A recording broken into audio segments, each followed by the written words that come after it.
როგორ იწყება სასამართლო დავა? თუ თქვენი უფლებები შეილახა და სასამართლოში დავას აპირებთ, საჭიროა სარჩელის მომზადება.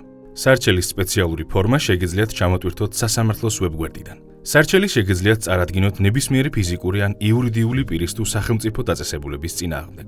სასარჩელო მოთხოვნებს და ფაქტებს მოსარჩელე თავად განსაზღვრავს, რომლებიც უნდა დასტურდებოდეს შესაბამისი მტკიცებულებებით. რა არის შესაგებელი? თუ ვინმე თქვენს წინააღმდეგ იწყებს დავას და ხართ მოპასუხე, შესაგებლის მომზადება მოგიწევთ. შესაგებელი არის სარჩელზე წერილობითი პასუხი, რომელიც სასამართლოს მიერ განსაზღვრულ ვადაში უნდა წარუდგინოთ სასამართლოს. შესაგებელში თქვენ უნდა უპასუხოთ სარჩელში მითითებულ ფაქტობრივ გარემოებებს და სასარჩელო მოთხოვნებს.